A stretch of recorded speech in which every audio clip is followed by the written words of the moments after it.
शं वरुणः शन्नो भवत्पर्यमा शन्न इन्द्रो बृहस्पतिः शन्नो विष्णुरुक्रमः ॐ शान्ति शान्ति शान्तिः।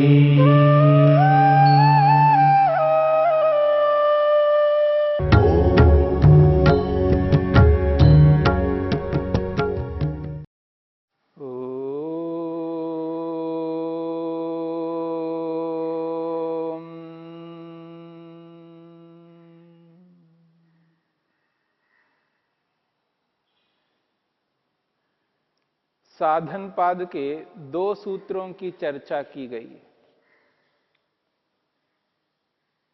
क्रिया योग, तपः स्वाध्याय ईश्वर प्रणिधानानि क्रिया योगः। क्रिया योग को लेकर के हमने विचार किया है। तप, स्वाध्याय और ईश्वर प्रणिधान को क्रिया योग कहा है। इस क्रिया योग की उपलब्धि को लेकर के, क्रिया योग के परिणाम को लेकर के महर्षि पतंजलि ने दूसरे सूत्र में स्पष्ट किया है, समाधि भावनार्थः क्लेश तनुकरणार्थश्च। क्रिया योग इसलिए करना है क्योंकि समाधि लगानी है। समाधि को प्राप्त करने के लिए क्रिया योग किया जाता है। क्रिया योग इसलिए किया जाता है जो क्लेश हैं उनको कमजोर करना है। क्लेशों को कमजोर करने के लिए और समाधि लगाने के लिए क्रिया योग किया जाता है। महर्षि पतंजलि ने दूसरे सूत्र में क्लेश तनुकरणार्थश्च कहा है। क्लेशों को कमजोर करने के लिए क्रिया योग किया जाता है। यहां क्लेश शब्द आया है। इस क्लेश शब्द को लेकर के विचार किया जा रहा है कि यह क्लेश क्या है। क्लेश किसे कहते हैं और इन क्लेशों को कमजोर क्यों करना है, और ये क्लेश कितने हैं। इसलिए महर्षि वेदव्यास ने तीसरे सूत्र की भूमिका के रूप में स्पष्ट किया है। अथ के ते क्लेशाः, ते के क्लेशाः कियंतो वा इति। वे कौन से हैं क्लेश, किनको आप क्लेश कहना चाहते हैं, और वो कितने हैं। वो कौन से हैं और कितने क्लेश हैं। इस क्लेश को लेकर के विचार किया जाए। ये जो क्लेश है, इस क्लेश का अभिप्राय क्या है। संस्कृत में क्लिश धातु से क्लेश शब्द बनता है। इस क्लेश शब्द का मूल धातु है, प्रकृति है, वो है क्लिश। और 2 धातुएं इसकी। क्लिश उपतापे, संताप करने वाले को क्लेश कहते हैं, यानी दुख देने वाले को क्लेश कहते हैं। क्लिशु विबाधने एक दूसरी धातु है। क्लिशु विबाधने, बाधित करने वाला, और वो भी विशेष रूप से बाधित करने वाला है। आत्मा को विशेष रूप से बाधित करने वाला होता है ये क्लेश, यानी विशेष रूप से दुख देने वाला होता है, पीड़ा देने वाला होता है, कष्ट देने वाला होता है। जो क्लिष्ट देने वाला है, पीड़ा देने वाला है, संताप देने वाला है, उसको क्लेश कहते हैं। अच्छा, केते क्लेशाः, वो कौन से हैं क्लेश। कियंतो वा इति, कितने हैं वो क्लेश। इसका समाधान महर्षि पतंजलि ने तीसरे सूत्र के रूप में दिया है। वो कहते हैं अविद्या अस्मिता राग द्वेष अभिनिवेशा पंच क्लेशा। वो कहते हैं अविद्या अस्मिता राग द्वेष अभिनिवेशा पंच क्लेशा। ये जो क्लेश हैं ये पंच यानी पांच हैं। पंच क्लेशा, पांच प्रकार के क्लेश हैं और उनका जो नाम है वो है अविद्या, यह पहला क्लेश है। अस्मिता दूसरा क्लेश है। राग ये तीसरा क्लेश है। द्वेष ये चौथा क्लेश है और अभिनिवेश ये पांचवा क्लेश है। अविद्या अस्मिता राग द्वेष अभिनिवेशा पंच क्लेशा, ये पांच प्रकार के क्लेश हैं। क्लेश जो है दुख देने वाले को कहते हैं, पीड़ा देने वाले को कहते हैं, संताप देने वाले को कहते हैं। और यहां इस क्लेश के पांच विभाग हैं और इन पांचों विभागों में क्लेशत्व है, क्लेशपन है, दुख देने का स्वभाव है, पीड़ित करने का, कष्ट पहुंचाने का स्वभाव इन पांचों क्लेशों में है। क्लेशत्व सामान्य के कारण से इनको क्लेश कहा जाता है। इन पांचों विभागों में क्लेशत्व यानी क्लेशपना है, इसलिए क्लेश कहने मात्र से इन पांचों विभागों का ग्रहण हो जाता है। और जब क्लेश शब्द के स्थान पर अविद्या शब्द का प्रयोग होता है, वह अविद्या शब्द पांचों विभागों के लिए होता है। क्लेश सता रहे हैं, अविद्या सता रही है। क्लेश सता रहा है, अविद्या सता रही है। जब क्लेश सता रहा है ये जब कहा जाता है तो पांचों विभागों के लिए कहा जाएगा। ऐसे ही अविद्या सता रही है ऐसा जब कहा जाता है तो पांचों विभागों के लिए कहा जाएगा। यानी यहां क्लेश शब्द जो प्रयोग किया जा रहा है पांचों विभागों के लिए, ठीक इसी प्रकार अविद्या शब्द क्लेश के स्थान पर जब प्रयोग किया जाता है तो पांचों विभागों के लिए किया जाता है। पांचों विभागों का सामूहिक नाम अविद्या भी है और इन पांचों विभागों में जो पहला विभाग है उसका नाम भी अविद्या है। और इन पांचों विभागों की अलग अलग परिभाषाएं करेंगे। महर्षि पतंजलि ने स्पष्ट रूप से इन पांचों विभागों की अलग अलग परिभाषाएं की है।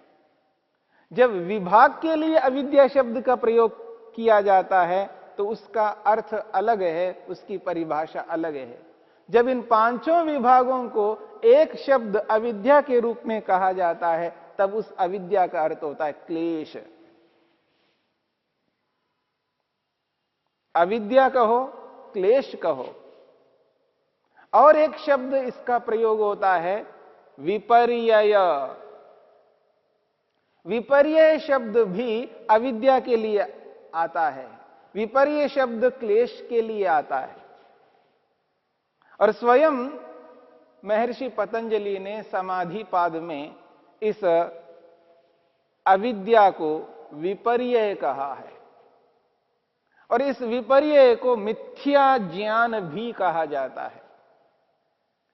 मिथ्या ज्ञान कहो, विपर्यय कहो और अविद्या कहो, क्लेश कहो, ये चारों शब्द एक ही अर्थ को बताने वाले हैं। जो दुख देने वाली है, जो पीड़ा देने वाली विद्या अविद्या है, उस अविद्या को यहां पर, उस विपर्यय को, उस मिथ्या ज्ञान को यहां क्लेश शब्द से कहा जा रहा है।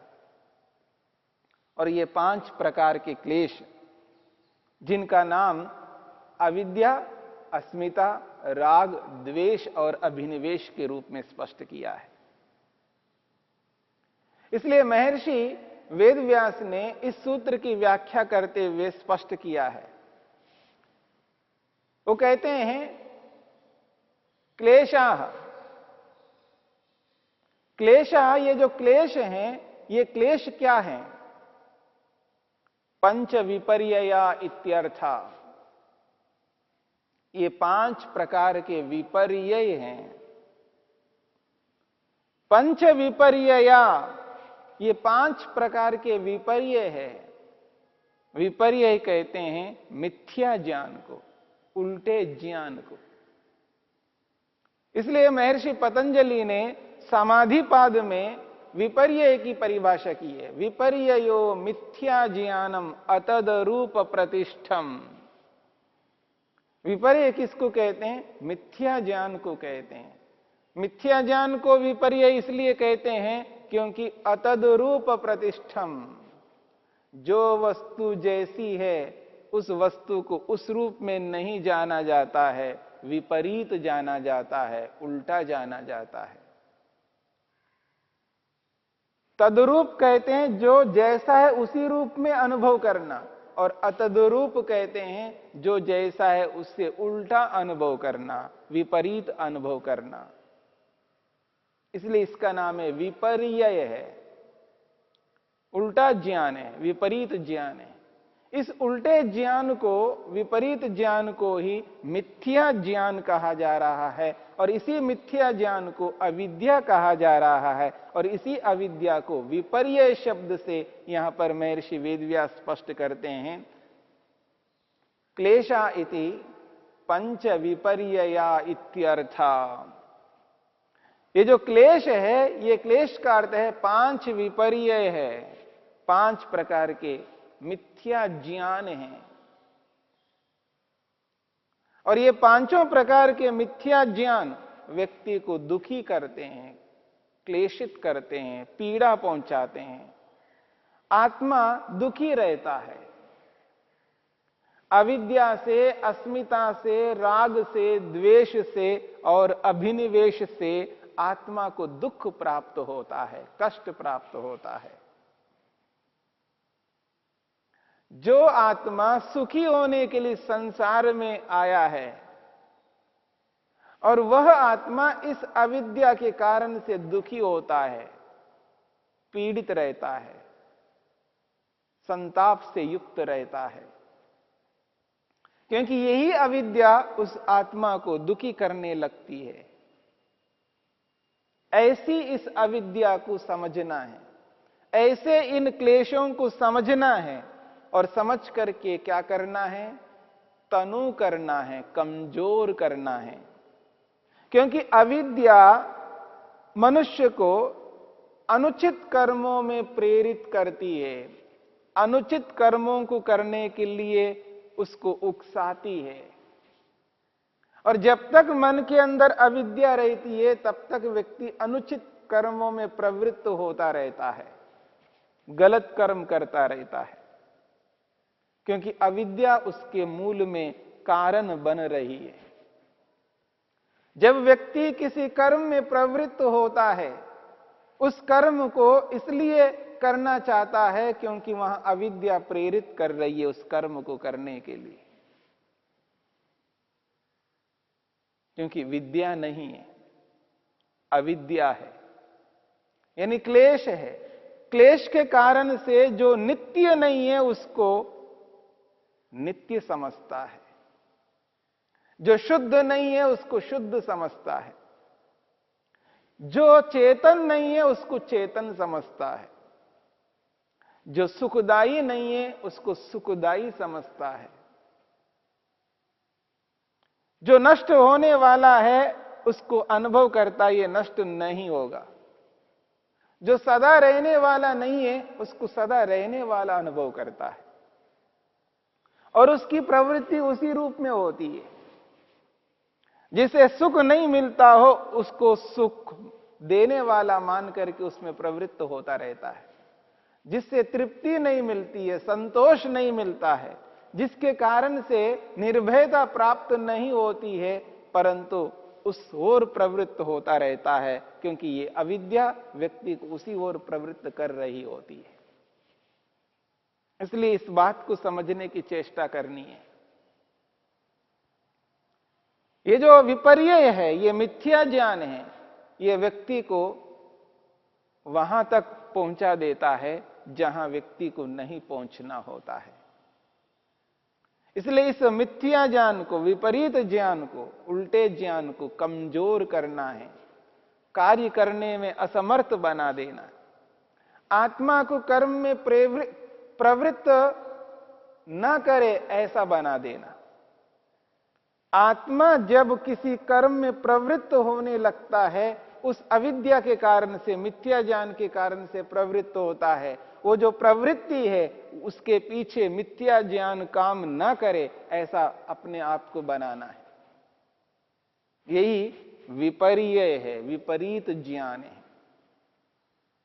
और इन पांचों प्रकार के विपरीत ज्ञानों को समझना है, किस स्थिति में कब यह विपर्यय ज्ञान काम कर रहा है, किस कार्य के प्रवृत्ति में कौन सा विपर्यय यहां पर है, राग है, द्वेष है, अभिनिवेश है, या क्या है, अस्मिता है।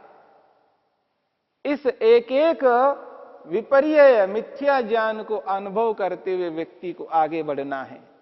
तब जाकर के व्यक्ति इस मिथ्या ज्ञान को, क्लेश को कमजोर करने में प्रवृत्त हो सकता है। अन्यथा मिथ्या ज्ञान कमजोर नहीं होगा और अधिक बढ़ जाएगा, तो व्यक्ति और अधिक ऐसे कर्मों को करेगा जिन कर्मों को नहीं करना है। इसलिए ये जो क्रिया योग है, तप, स्वाध्याय, ईश्वर प्रणिधान, ये इन क्लेशों को कमजोर करने वाला है। निरंतर तप करते हुए, स्वाध्याय करते हुए, ईश्वर प्रणिधान करते हुए व्यक्ति क्लेशों को कमजोर करने लगता है। ये काम, क्रोध, लोभ, मोह, ईर्ष्या, अहंकार जीवन के पग पग पर बाधित करते हैं व्यक्ति को। इनकी बाधाओं को रोकना है तो क्रिया योग करना है। क्रिया योग के माध्यम से ही व्यक्ति इनको काबू कर सकता है, इनको रोक सकता है, इनको कमजोर कर सकता है। बिना क्रिया योग के इनको कमजोर नहीं किया जा सकता। और जब इनको कमजोर नहीं करेंगे, मनुष्य की जो प्रवृत्ति है वो पाप की ओर बढ़ती जाएगी। क्योंकि जिसके जीवन में ईश्वर प्रणिधान नहीं है वो व्यक्ति डरता नहीं है, याद रखना। जिसके जीवन में ईश्वर प्रणिधान नहीं है वो कभी नहीं डरता। हां, बलवान व्यक्ति के सामने तो डरता है, लेकिन बलवान व्यक्ति की अनुपस्थिति में उसको डर नहीं लगता, क्योंकि वो अंधेरे में कोई ना देखे उस स्थिति में वो गलत करना चाहेगा और पाप में प्रवृत्त होगा। उस पाप से रोकना है तो क्रिया योग को जीवन में धारण करना है।